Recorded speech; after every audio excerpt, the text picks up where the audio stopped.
Hey guys, this is Slaughter. Hello and welcome to another Star Wars Legends lore video. So, in a lot of my Legends videos, I sort of try to go in depth on multiple topics. Usually, I'll choose a thesis and I'll bring in whatever material from across Legends that I think is relevant. But more and more I've sort of realized that even a lot of the basic topics that I cover in my video haven't been explained well on YouTube, and if you haven't read Star Wars Legends, you may not get the full impact of one of my references or a callback to something else. So occasionally I do want to do just basic lore videos covering major events in Star Wars Legends, and we'll be starting today with the Second Galactic Civil War. As a note, it is a sad reality that a lot of this more, I don't want to say obscure, but more book-centric legend stuff does not have a whole lot of imagery or videos or pictures associated with it, so sometimes I might just have to put up, gameplay or whatever else. Hopefully you guys are cool with that and like the videos nonetheless. So the Second Galactic Civil War was told almost totally through the Legacy of the Force book series, and, spoiler alert, those books tell the story of Jacen Solo, son of Han and Leia, falling to the dark side and eventually being killed by his twin sister Jaina. And if you haven't read Legends, the Solos have a very, very rough go. Chewbacca dies, their youngest son Anakin dies during the Yuuzhan Vong War, Jacen becomes a Sith Lord and does lots of really nasty stuff like setting Kashyyyk on fire, and of course he's eventually killed by his sister Jaina, who would end up marrying Jag Fell on a Super Star Destroyer of all places, and he would eventually form a new empire. So yeah, things for the Solos did not go very well. But alongside Jacen's fall came a massive war which engulfed the entire galaxy. So the Second Galactic Civil War started 40 years after the Battle of Yavin, 40 ABY. A lot of things had happened at this point since Return of the Jedi. The Empire had returned in various forms under Grand Admiral Thrawn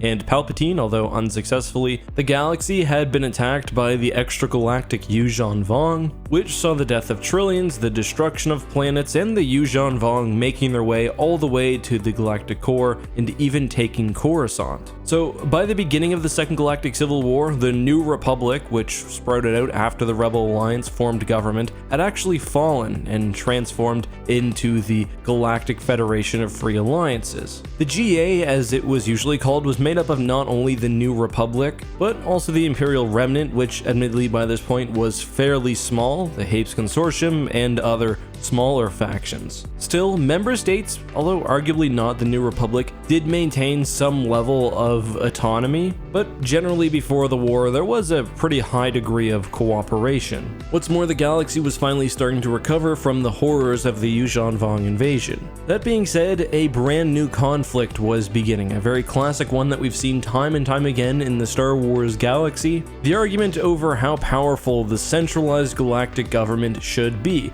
how much autonomy and freedom should member states, like Corellia for example, have. Should individual star systems have to pay a lot in tax? Should they have to contribute ships to the centralized navy? Should they be able to make a defense force of whatever size they'd want? All of these became central issues of debate, and I mentioned Corellia specifically because the Corellian system was foremost in the opposition of the GA. They saw the Alliance as becoming almost like a second empire, very heavy-handed, and not only politically resisted the GA, but also began creating their own fleet in secret. As this was happening, the thought-to-be dead Sith Lord Lumaya was also operating from the shadows, intent on turning Jacen Solo into the galaxy's next great Sith Lord. By the way, ask a hardcore Star Wars Legends fan how they feel about Vergier's retcon when it comes to this topic, and see how they react. Anyway, I'm not going to go over every detail about the war, but Lumaya began working from the background, attempting to instigate combat and to stir up the various factions that were already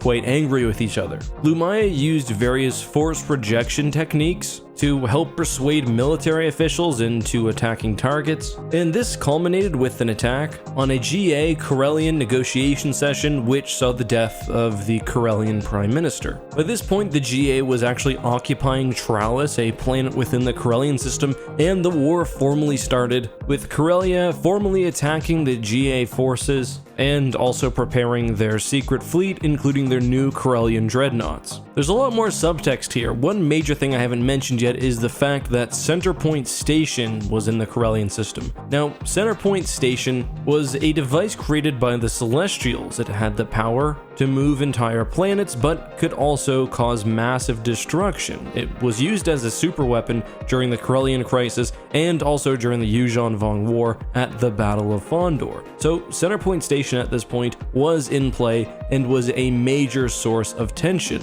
As this is happening, Lumaya has also made contact with Jason and is using all of the classic tricks to help him fall to the dark side. Basically, that the galaxy is going to face a great threat and needs to be unified under a powerful leader. As this was happening, Jason was also becoming more prominent within the Galactic Alliance. He helped form the Galactic Alliance Guard, which was sort of like a secret police that operated primarily on Coruscant, and which did a lot of arresting civilians and just not nice stuff. Anyway, as all the factions were jostling together, Jason Solo was becoming more powerful. The GA was now operating sometimes outside of Coruscant, and more planets were joining Corellia in opposing the Galactic Alliance. Their faction was known as the Confederation. I know, it's kind of been done before. There was always the possibility of peace between the Galactic Alliance and the Confederation, and it probably would have happened, but peace efforts were continually blocked by Lumaya and her agents. One peace talk in particular would have seen the war end if the Galactic Alliance's head of state would remove Jason Solo from his new position. However, by this time, Jason was now working with GA Admiral Cha Niathal, and together the two initiated a coup against the GA, with both assuming the co-role of head of state. It's this period that saw the most trauma with the Skywalker and Solo family, besides for I guess the very end of the war. Ben Skywalker, son of Luke and Mara, was turning to the dark side, Mara Jade was killed by Jason,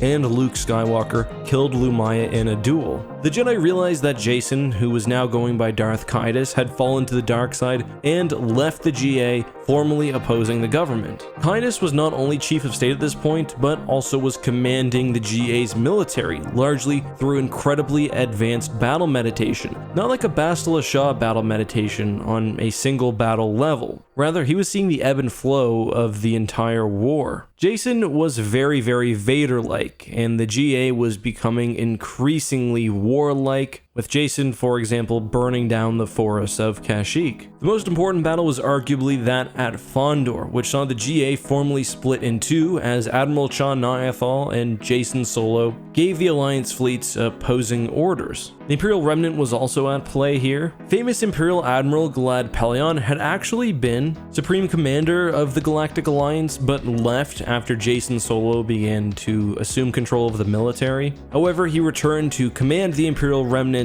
and having worked with Cha Niathal, not only sided with the Alliance in exile, but also had Natasi Dala show up with reinforcements, including the Maw regular fleet. However, a portion of the Imperial Remnant would also ally with Jason, and with the Mandalorians and other smaller factions now on the scene, things were very, very confusing. Also difficult is the fact that many people who were considered good guys in the past, like Gavin Darklighter, were still technically a part of Jason Solo's alliance. Either way, Jason Solo began to hunt down the Jedi, who were now hiding in the isolated Hapes cluster, and this led to a final battle which saw the Galactic Alliance defeated in space, and Jason Solo killed by his sister, Jaina. After this, the Galactic Alliance was sort of reformed. The Jedi were reintegrated back into the GA, as was the Empire, and a new head of state was chosen in Admiral Natasi Dala, of all people. Now, she was a really, really terrible choice. Maybe I'll talk about that in another video, but this ties in nicely to the next series, which is Fate of the Jedi, where the Imperial Remnant is led by Jagged Fel, and the galaxy has to come together to face off against Abeloth. Fate of the Jedi, of course, sees even higher tension somehow